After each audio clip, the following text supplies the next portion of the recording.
Salam sejahtera saudara-saudara. Kembali lagi dalam Renungan Harian GKI Kebon Jati bersama saya Jovita Halim. Renungan harian pada hari ini berjudul Bersyukur yang diambil dari Lukas 10 ayat 21 sampai 24. Pada waktu itu juga bergembiralah Yesus dalam Roh Kudus dan berkata, "Aku bersyukur kepadamu Bapa, Tuhan langit dan bumi, karena semuanya itu Engkau sembunyikan bagi orang bijak dan orang pandai, tetapi Engkau nyatakan kepada orang kecil. Ya Bapa, itulah yang berkenan kepadamu. Semua telah diserahkan kepadaku oleh Bapakku, dan tidak ada seorang pun yang tahu siapakah anak selain Bapa, dan siapakah Bapa selain anak, dan orang yang kepadanya anak itu berkenan menyatakan hal itu."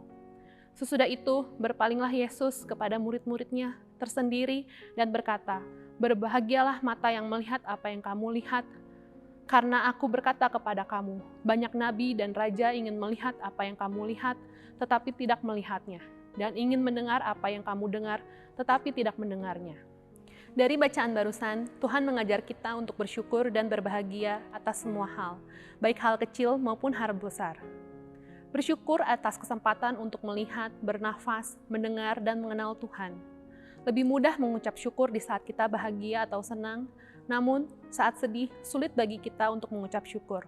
Tapi di saat sedih, justru rasa syukur itulah obat untuk menguatkan dan mengangkat kita dari kesedihan itu dan menjadi lebih positif. Bersyukur adalah ekspresi hati yang muncul dari dalam diri seseorang di dalam keadaan apapun, memandang hidup secara positif dan mengingat kebaikan Tuhan dalam hidup kita. Bersyukur mampu membawa kita melihat kebaikan Tuhan yang seringkali tidak terlihat di tengah situasi, masalah, ataupun pergumulan kita. Keadaan di dalam hidup kita mungkin berubah, kadang naik, kadang turun, namun Tuhan kita tetap sama, Tuhan yang berdaulat dan berkuasa dalam hidup kita. Karena itu, ucaplah syukur atas apa yang ada di hati, bukan pada apa yang ada di tangan. Marilah kita belajar untuk terus mengucap syukur setiap hari, karena selalu ada hal untuk disyukuri. Saya bersyukur hari ini atas kesehatan dan juga atas komunitas yang selalu mengingatkan dan mendukung saya untuk belajar mengenal Yesus dan menjadi lebih baik. Nah, hal apa yang saudara syukuri hari ini? Kiranya Tuhan memampukan kita untuk selalu mensyukuri apa yang ada di dalam kehidupan kita, di dalam masa sulit sekalipun. Tuhan Yesus memberkati.